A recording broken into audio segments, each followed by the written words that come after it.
Supreme court ने पतंजलि आयुर्वेद के खिलाफ कड़ा रुख अपनाया है। मंगलवार को कोर्ट में सुनवाई के दौरान कहा कि आदेशों के बावजूद भी विज्ञापन प्रकाशित करना कहीं से भी सही नहीं है।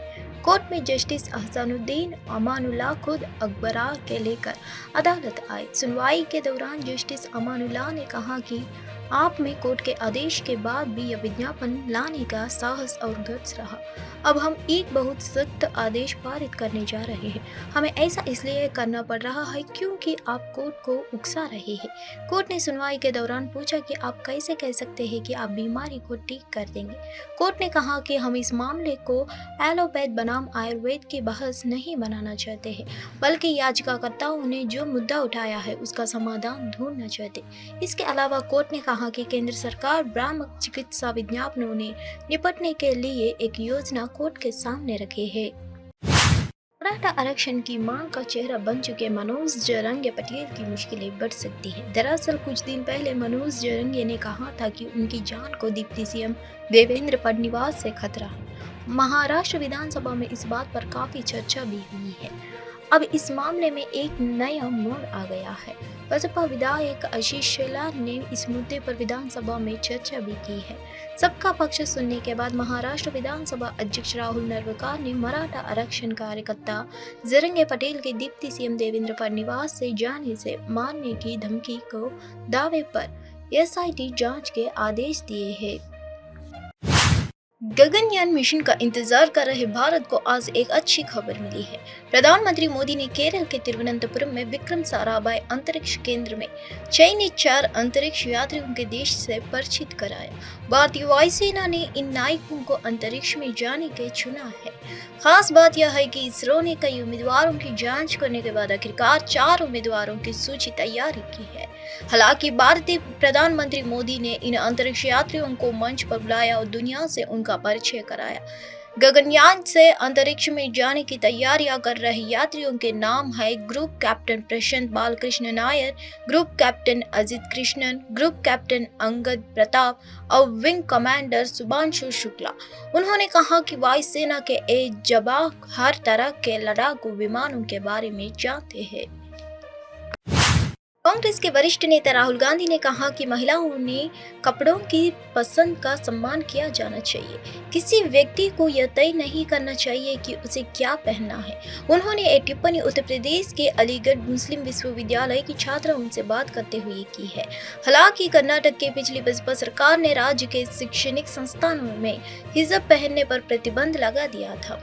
पिछले दिनों से इस पर काफी विवाद हुआ था। हालांकि एक छात्र ने कर्नाटक में हिजाब पर प्रतिबंध लगाने पर राहुल गांधी से सवाल किया, अगर आप प्रधानमंत्री हैं और इस विवाद पर उनकी राय पूछी तो उन्होंने कहा कि एक महिला को क्या पहनना चाहिए यह उनका निजी मामला है। मेरी निजी राय है कि आपको इसकी अनुमति देनी चाहिए। आप क्या पहनती है यह पूरी तरह से आपका निर्णय है। राहुल गांधी ने जवाब दिया, मुझे नहीं लगता कि किसी को इसे निर्देशित करना चाहिए। प्रधानमंत्री मोदी ने 27 फरवरी को केरल के तिरुवनंतपुरम में विक्रम साराभाई अंतरिक्ष केंद्र का दौरा किया। उनके साथ भारतीय अंतरिक्ष अनुसंधान संगठन के अध्यक्ष एस सोमनाथ भी थे।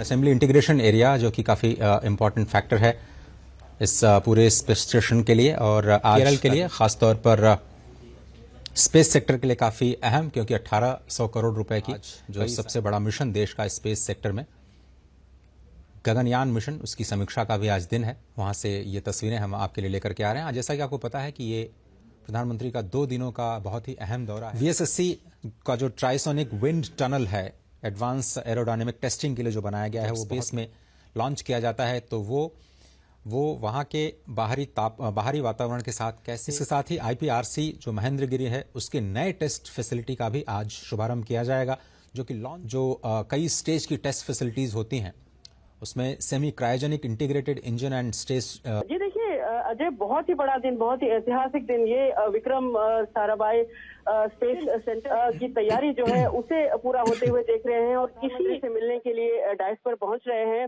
तो ये चारों एस्ट्रोनॉट जो है ये वायु सेना गगनॉट्स कौन होंगे। तो आज प्रधानमंत्री ये सस्पेंस खत्म करेंगे और इन चारों व्योममित्रा से इंटरेक्ट कर रहे हैं। व्योममित्रा बाइलिंगुअल भाषा बोलती है। तो जो है समंदर में अपनी स्पेस यात्रा पूरी करने के बाद इस समंदर में कैप्सूल की गति पर कंट्रोल करने के लिए ये पैराशूट जोड़े गए हैं। तो इसे ड्रग टेस्ट कहा जाता है। के लिए एक चुनौती, एक विजन है प्रधानमंत्री नरेंद्र मोदी ने दिया है। ये विजन जो है इसके जरिए पूरा होगा।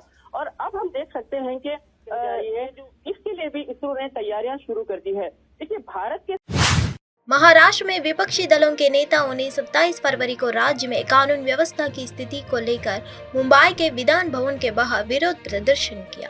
वीडियो में वे सरकार के खिलाफ नारे लगाते नजर आए हैं। इस बीच महाराष्ट्र राज्य विधानमंडल का 5 दिवसीय बजट सत्र आज शुरू हुआ, जिसके दौरान राज्य सरकार द्वारा वर्ष 2024 से लेकर 25 के लिए अंतरिम बजट पेश किया जाएगा।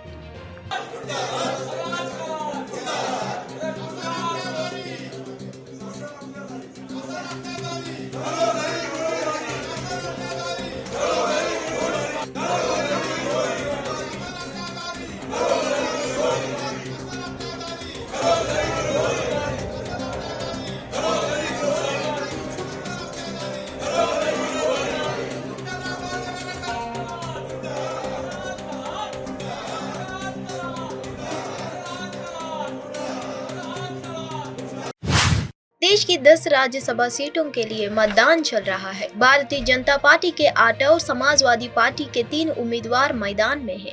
इस संबंध में पार्टियां अपनी रणनीति मजबूत करने में जुटी हुई है। इसी क्रम में 26 फरवरी की शाम अखिलेश यादव ने अपने विधायकों की मीटिंग बुलाई। इस मीटिंग में अखिलेश के करीबी बताए जाने वाले विधायक मनोज कुमार पांडे नहीं आए। फिर खबर आई कि उन्होंने चीफ विप के पद से इस्तीफा दे दिया है।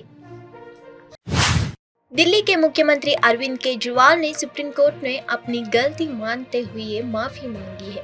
ये माफी केजरीवाल ने यूट्यूबर ध्रुव राठी के एक वीडियो को रीट्वीट करने पर मांगी है। केजरीवाल ने बताया कि ध्रुव राठी के वीडियो को शेयर करना उनकी गलती थी।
प्रधानमंत्री नरेंद्र मोदी का आर्थिक मॉडल पाकिस्तान में चर्चा का विषय बना हुआ है।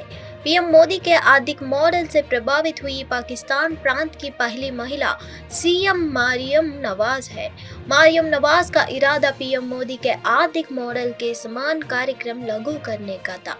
हालांकि अमजद आयूब मिर्जा ने उनकी नीतियों के कार्यान्वयन के व्यावहारिकता पर सवाल उठाया। मरियम नवाज ने कहा है कि वह पंजाब प्रांत को आर्थिक केंद्र में बदलने के लिए नीतियां बनाएगी। The model that she wants to create in Punjab is going to be successful.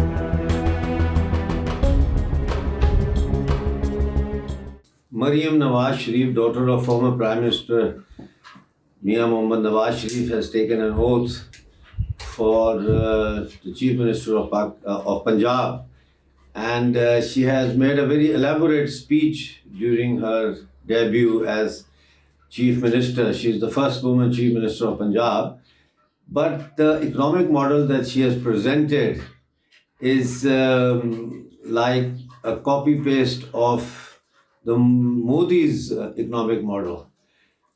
Smart cities, economic connectivity, market to the farmer, road network, like for the farmer to bring their produce to the market, build new roads, connectivity and all that. Even the health system, all of her program that she has explained that she intends to implement during her 5 years tenure is the Modi model of economy.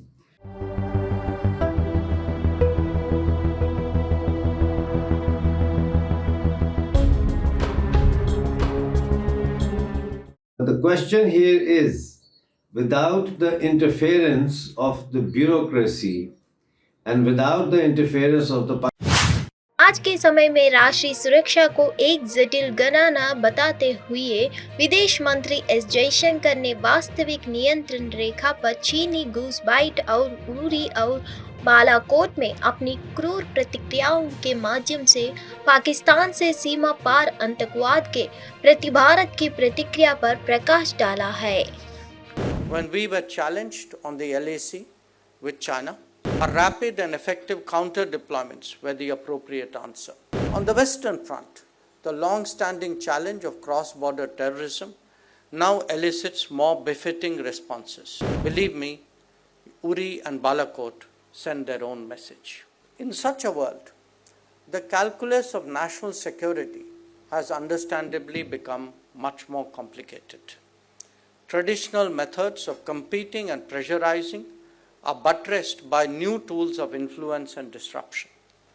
Here too, Bharat has pushed back with determination and fortitude. When we were challenged on the LAC with China in the midst of COVID, our rapid and effective counter deployments were the appropriate answer. Not just that, by seeking to rectify the long neglect of the border infrastructure, we have made the defense of the nation much more effective. On the larger stage, when it came to the Indo-Pacific, we held firmly to our decision to establish and take forward the Quad. On the Western Front, the long-standing challenge of cross-border terrorism now elicits more befitting responses. Believe me, Uri and Balakot send their own message. Fourth, economic security is no less demanding, is no less important.